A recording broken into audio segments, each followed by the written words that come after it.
या सभागृहामध्ये मी एकमेव असा उमेदवार आहे किंवा एकमेव असा माणूस आहे, उमेदवार नाही, लपडं नको, उमेदवार नाही, एकमेव असा माणूस आहे की ज्याने ही लोकसभा ही 3 वेळा लढवलेली आहे.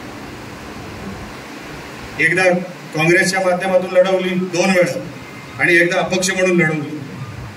अपक्ष म्हणून जी काय लढवली त्याच्यामध्ये 3 लाखाच्या जवळपास मी मतं घेतली आणि ते सगळं आपल्या आशीर्वादामुळे घेतली. नाहीतर एका अपक्ष उमेदवाराला 3 लाख मतं पडणं हे अशक्य आहे. कोकणामध्ये ह्या मतदारसंघामध्ये तेव्हा तर शिवसेना एक होती, तेव्हा वेगवेगळी शिवसेना नव्हती. आताचे जे खासदार आहेत त्यांना सांगा पक्ष बाजूला ठेवा आणि स्वतःच्या कर्तृत्वावर, स्वतःच्या नावावर आत्ताचे विद्यमान खासदार हे किती मतं घेतात हे मलाही बघायचं. काम केलं काहीच नाही. या राजापूर तालुक्यामध्ये सर्वात जास्त संपर्क सिंधुदुर्गानंतर जर कुठला असेल तर आमचा ह्या राजापूर तालुक्यामध्ये आहे. माझ्या अगोदरच्या सगळ्याच वक्त्यांनी सांगितलं राजापूरमध्ये असं 10 वर्षामध्ये काय घडलं हे मला तुम्ही कोणीही सांगावं. रवीनी सगळंच काय त्याच्या भाषणातून सांगितलं नाही. आमचा जीव तुटतो. मोठ्या प्रमाणामध्ये माता भगिनी इथे बसलेल्या आहेत, मोठ्या प्रमाणामध्ये युवक इकडे बसलेले आहेत समोर. आम्ही जेव्हा जैतापूरला, मी खासदार असताना जेव्हा जैतापूरची सुरुवात केली, एक प्रकल्प असा यावा, लाखभर कोटीची इकडे इन्व्हेस्टमेंट यावी, उलाढाल यावी, इथे मुलांना इकडे नोकऱ्या मिळाव्या म्हणून आम्ही जैतापूरनी सुरुवात केली. चला केंद्राचा एक इथे मोठा प्रकल्प येतोय. लोकांना जर नको असेल तर पहिली लात मारणारा हा निलेश राणे असेल हा सांगणार मी तेव्हाही होतो आणि आजही आहे. पण तेव्हा काय झालं, तेव्हा विरोध एवढ्या मोठ्या प्रमाणात झाला. इथून जो वणवा लागला तो रत्नागिरीपर्यंत पोहोचला. मोठं आंदोलन उभं राहिलं आणि त्या आंदोलनामध्ये तो प्रकल्प तर गेलाच परत, काही हरकत नाही. पण नुकसान कोणाचं झालं? नुकसान तुमचं आणि आमचं झालं. माझं काहीच नोकरीवर कोण लागणार नव्हतं माझ्या घरातला, पण इकडच्या माता भगिनींची जी मुलं आहेत, इकडची जी मुलं आहेत, इकडचे जे तरुण आहेत त्यांना तिकडेच्या नोकऱ्या मिळणार होत्या.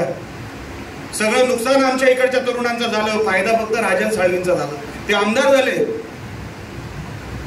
त्या एका विषयावर कोणी इकडे मान्य करेल व्यासपीठावर, त्या एका विषयावर, जैतापूर या विषयावर राजन साळवी आमदार झाले. चला काही हरकत नाही, आमदार झाला, आता काहीतरी चांगलं आणा. आता आम्हाला सांगा तुम्ही आमदार झालात, खासदार झालात, आता काय? आज बघा खासदारांवर परिस्थिती काय आली.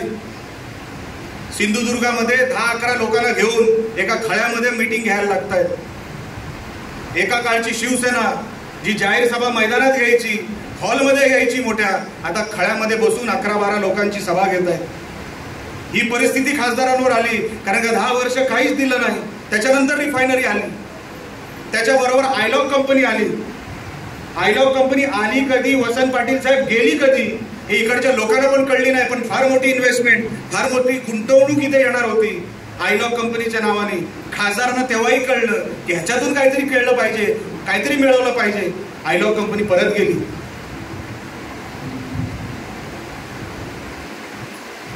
रिफायनरीचा प्रकल्प, माझ्याबरोबर जटार साहेब होते.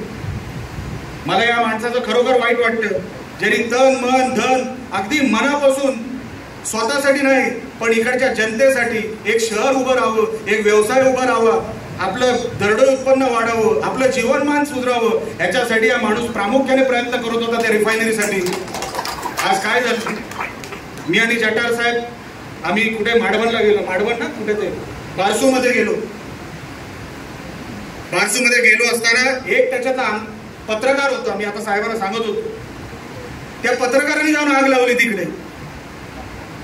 माती भडकवायचं काम त्या पत्रकारांनी केलं होतं. त्या पत्रकाराला कोणी सांगितलं मला इथे नाही सांगायचं. त्या बिचारा माता भगिनी तिथे उन्हा रानात तिकडे इथे उभ्या होत्या, त्या आल्या माझ्या समोर. मी जटार साहेबांना बोललो, नाही साहेब ही लोक आपली आहेत, आपण उतरलं पाहिजे. आम्ही गाडीतून एकदा नाही 2दा उतरून नेलं मी त्यांना की नाही साहेब काही नाही करणार. अहो एक तर आडनावात राहणे आणि कोकण ही मातीच आमची आहे, तर आम्ही आमच्या लोकांकडून पडून कुठे जाणार आहोत. आम्ही दोघंही उतरलो, उभे राहिलो. बोला कोणाला काय बोलायचं. माता भगिनी विनंती करत होत्या. मी त्यांना विनंती केली, हो विनंती नका करू, मी पण तुमचाच आहे. प्रकल्प नको असेल आपण नको, पण कोणाच्या बोलण्यावरून हे सगळं चालू आहे. 200-300 कोणतरी मुंबईतून कोणतरी NGO वाला येणार मुंबईतून NGO वाला येणार आणि तो आपल्या माता भगिनींना सांगणार, आमच्या तरुणांना सांगणार इथे काय नोकऱ्या वगैरे नाही, इकडे 10 तोंड निर्माण होतील, इथे कोण गरोदर होणार नाही, हे आमच्या माता भगिनींना सांगितलं. रिफायनरी गेली, नुकसान कोणाचं झालं? जे तेव्हा विरोध करत होते त्यांना विचारा, तुम्ही जे सांगत होते चला रिफायनरीला लात मारा, लात मारली रिफायनरीला, आम्ही 100 दिवसात इथे रोजगार निर्माण करू. विचारा त्यांना, रोजगार कुठे आहे? 100 दिवस संपले साहेब, 100 महिने संपत आले, अजूनपर्यंत रोजगार नाही, अजूनपर्यंत रोजगार नाही. आमचे लिंगायत वगैरे आहेत तिकडे, जिथे पाचल रायपटांच्या पुढचा भाग, मी अनेक भाषणामध्ये उदाहरण देतो कारण का मी स्वतः तिकडे गेलेलो आहे. घराची घरं कुलप लागलेली आहेत. आपण ओणीच्या आतमध्ये जातो ना, एकदम टोकावर गेलं तर तो पाचल परिसर येतो. ओसाड पडलेली गावं, कोण कुठे गेलंय माहित नाही, आई वडील कुठे माहित नाही, मुलगा घरातून कुठे गेलेला माहित नाही, ओसाड पडलेली गावं. मी बोललो या गावांना, या आपल्या ह्या घरांना कुलप कशाला? बाहेरून कुलप नाही साहेब. गेली मुलं, लोक गावं सोडून गेली. ज्या मुलांना शेतात उतरायचं नव्हतं, त्यांना नोकरी करायची होती.